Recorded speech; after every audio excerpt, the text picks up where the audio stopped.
Today, we will take a look at a helicopter, which was the winner of the first ever design competition published by the US Army for a rotary wing aircraft.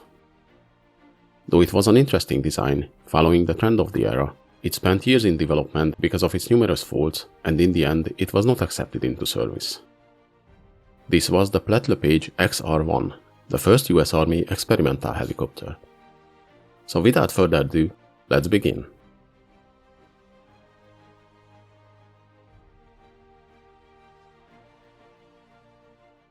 Though experiments with helicopters and autogyros were conducted since the beginning of flight with different interesting designs, but the biggest steps in this field were made in the 1930s, with the appearance of stronger, more reliable engines and advances in aerodynamics. The Germans were the ones who managed to build the first actually successful design, which was even stable enough to be presented in a sports arena to the audience. The Focke-Wulf FW61 model appeared in 1936, and it could land and take off vertically and showed good directional control. A young American engineer, WWII, witnessed one of these demonstrations during his travels in Europe, and he was very impressed. Earlier, he already worked on some autogyro projects at various companies, and on several ideas partnered with another engineer, Haviland H. Platt. Platt actually tried to purchase the license to build the Focke-Wulf design in America, but they couldn't reach an agreement with the German company.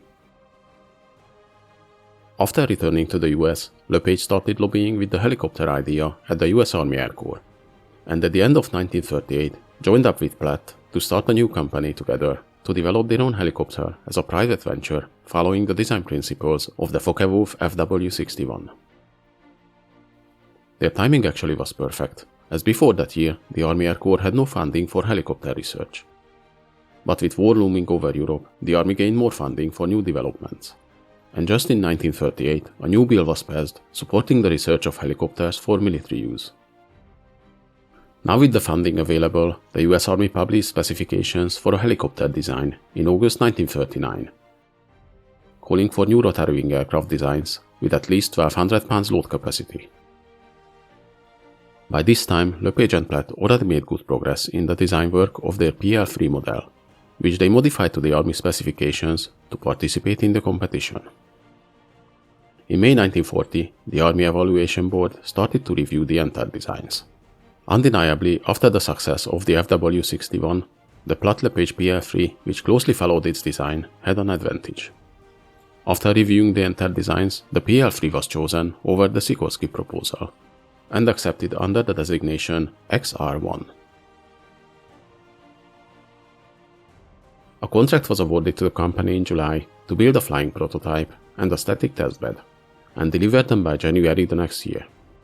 The arrangement of their design was very similar to the FW61, using a conventional metal tube framework covered by fabric, and a single 400 horsepower Pratt & Whitney radial engine positioned in the fuselage, driving two rotors mounted side by side on wing-shaped pylons.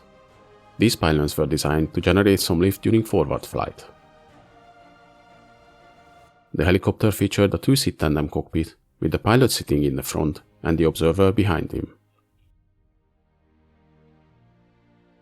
Though the company made good progress earlier with the design work, they failed to keep to the contract, and the prototype was only delivered almost 3 months late.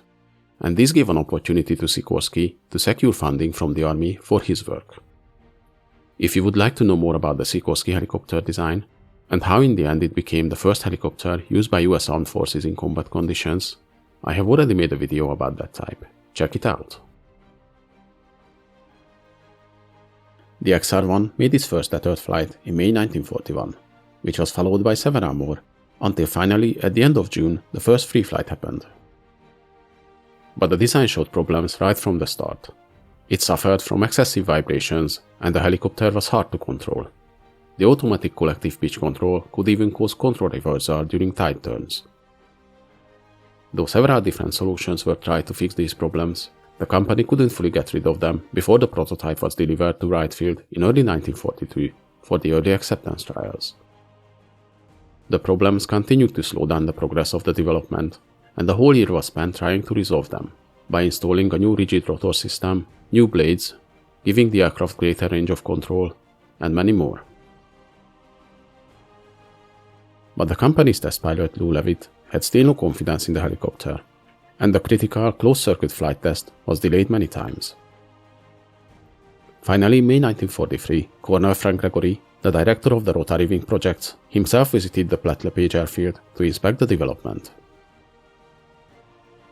After spending some time observing the test flights, in early June he finally had enough of the constant delays and climbed into the pilot's seat himself and completed the closed-circuit flight with around 100 miles an hour average speed without any major difficulties.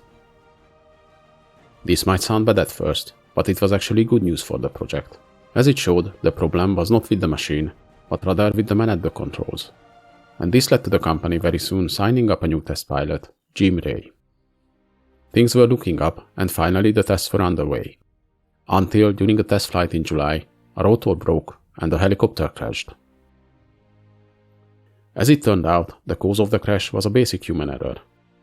A fairing on the rotor hub was not secured and failed.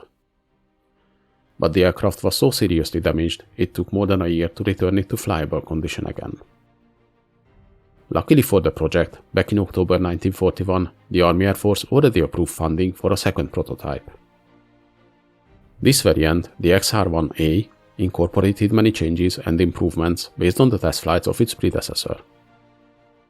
The most prominent was the changing of the cockpit and the seating arrangement. In the new bubble canopy, now the observer occupied the front seat, and the pilot was sitting behind him.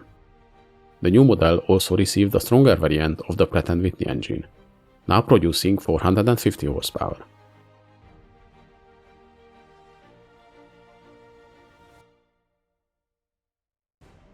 The XR-1A was 29 feet 4 inches long, with a wingspan of 65 feet. It had a weight of around 3,500 pounds empty and 4,730 pounds loaded. The helicopter was powered by a single Pratt & Whitney radial air-cooled engine, developing 450 horsepower, and with this engine it could reach a maximum speed of 110 miles an hour.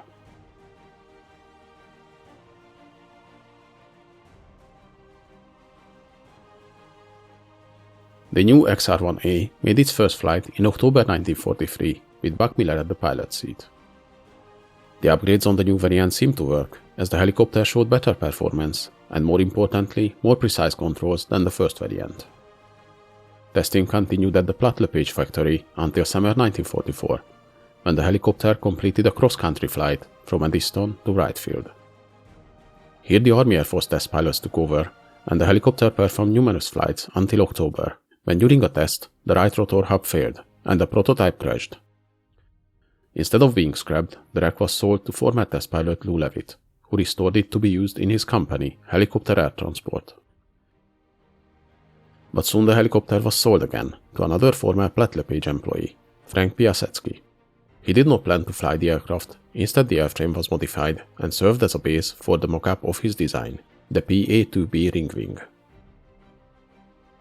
The crash of the second prototype seemed to be the end of the XR-1 project, but the company actually received another contract from the Army Air Force just before delivering the XR-1A to Wright Field.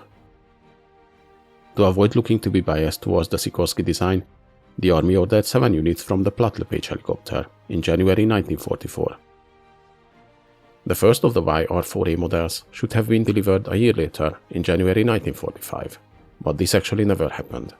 The company was on the verge of bankruptcy after years of development, and this hampered the production greatly.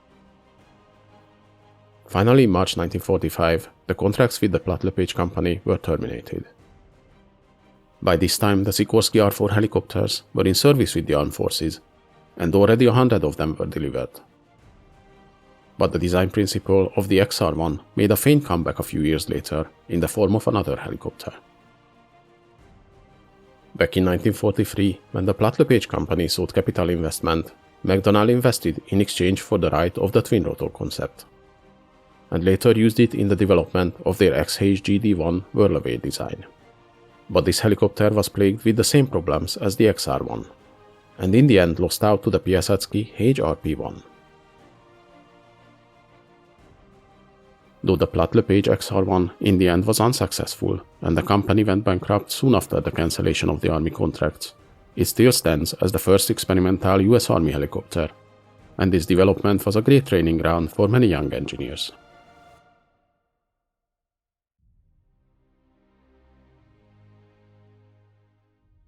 Hope you guys enjoyed this video. Please leave a like, subscribe to my channel, and in the comments let me know if there's any interesting events or vehicles you'd like to see.